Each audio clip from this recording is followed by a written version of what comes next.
Respected dear family members, we had earlier uploaded the questions and their respective answers, and we are continuing that. These are all the questions written in Malayalam.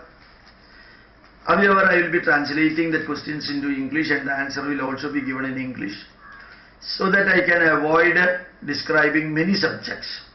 Each question gives some information about the cultural aspect of India, spiritual aspect of India, social aspect of India, and economical, financial, anthropological, psychological aspect of ancient Indian heritage.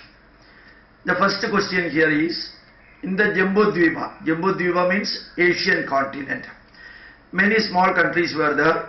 How from among these countries a united India concept could arise? Very important question. Eka Rashtra Sankalpam, how it was created. India was never politically a united country. Many kings were there, many emperors were there, whereas culturally we are united. Right from Nagaland or Gujarat or Kashmir or Kerala, we can see that Indian culture remained the same, unity in diversity.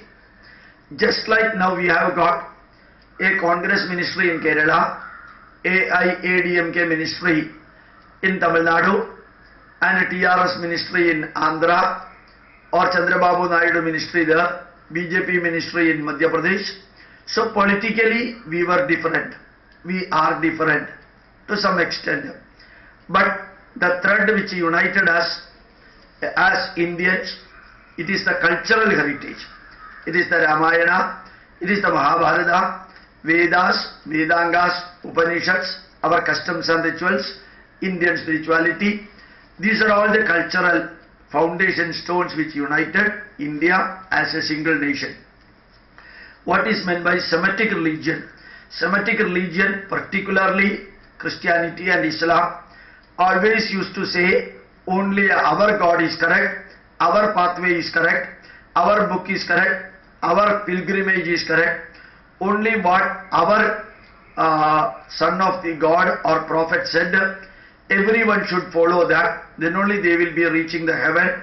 This concept of telling that ours is the only one which can survive the world, this is the basis of Semitic religion. If you are going through the Old Testament of Bible, for Jews, for Islam and for Christianity, Old Testament remain the same. If you are reading the Old Testament of Bible, you can see that one, it is the most primitive, non-scientific, non-logical and non-rational writings of the human beings, which could and which thwarted, prevented the development of the world. And that Old Testament still remain as the holy book for these three Semitic religions, which always, every line of Old Testament is so primitive, written for the people living in the deserts like Saudi Arabia or Israel. It was not at all meant for cultured people like India.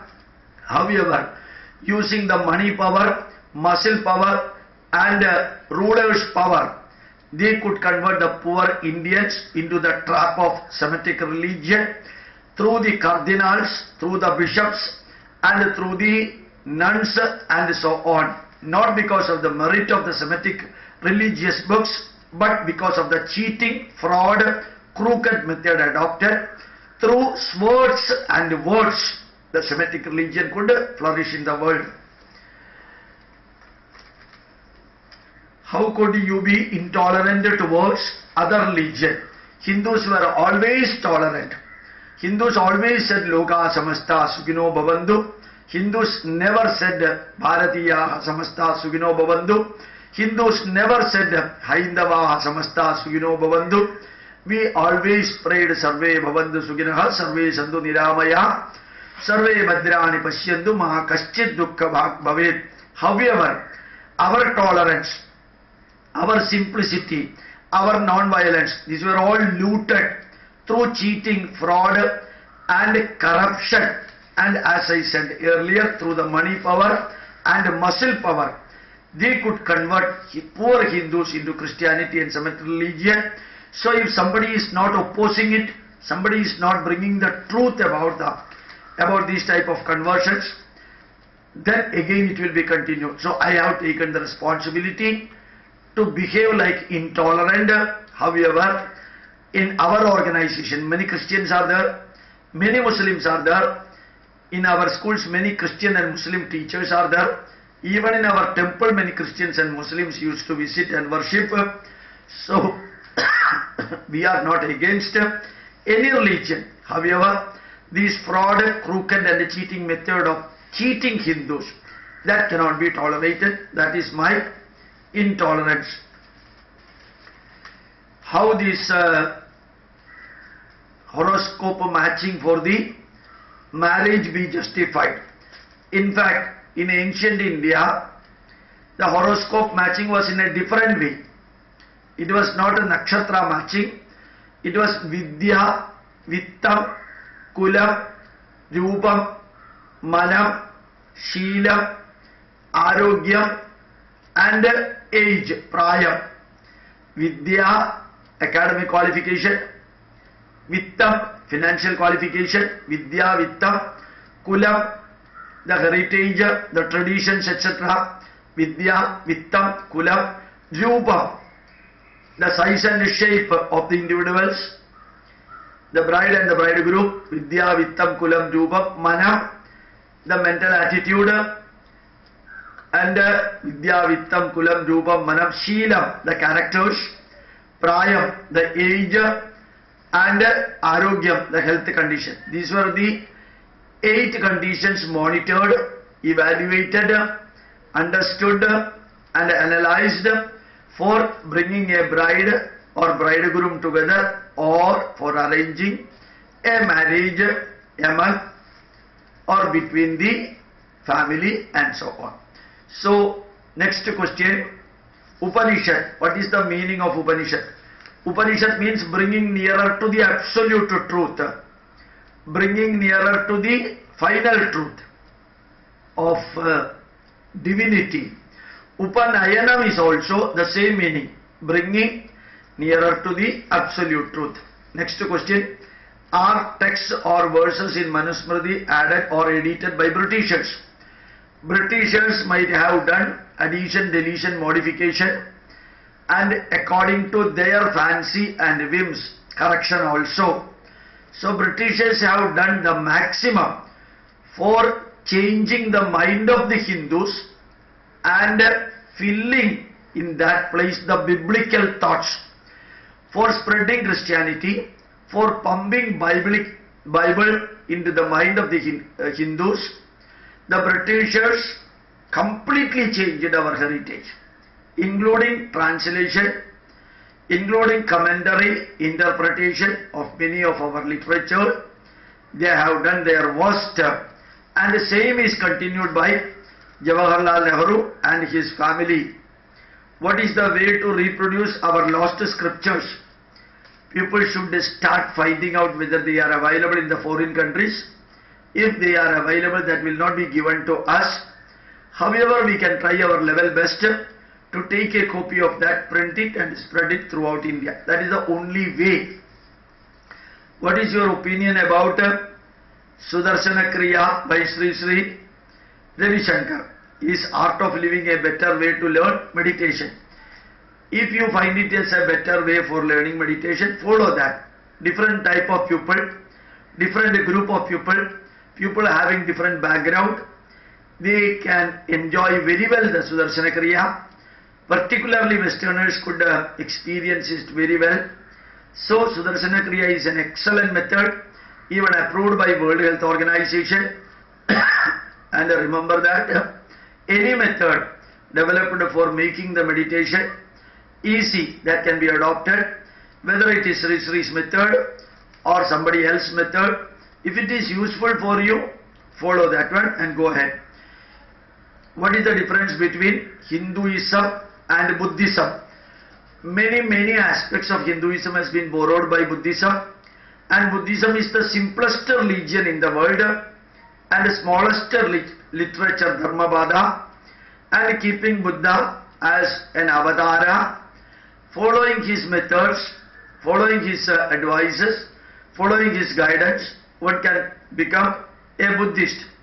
But for Hindu Dharma, thousands of literatures are there, thousands of rishis are there, variety of visions are there, but from among all these visions, one vision has been taken by Lord Buddha, and Hindu Dharma is an ocean and Buddhism is a small river. Just like that you can compare. Why so many animals and birds are used as the Vahana for the Hindu gods? Hindu god concept is directly linked with a variety of living and non-living beings on the surface of the globe earth. Now you see Jupiter, planet Jupiter is connected with the Lord Vishnu, Saturn is connected with the Lord Shiva, and Mars is connected with the Lord Devi or Bhagavati. Similarly, Tulasi is connected with the Lord Krishna, and variety of plants, trees, birds, these are all connected with the God concept.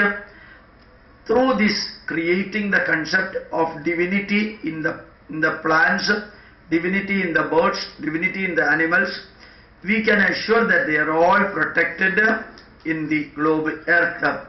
Just like we have got the privilege to live in the world, these animals and these plants also do have the privilege to survive in this world. What is meant by Chitta Agasham, Chidagasham? It is the mind from where the thoughts evolve. The space from where the thought evolved, we call it as Chidagasham.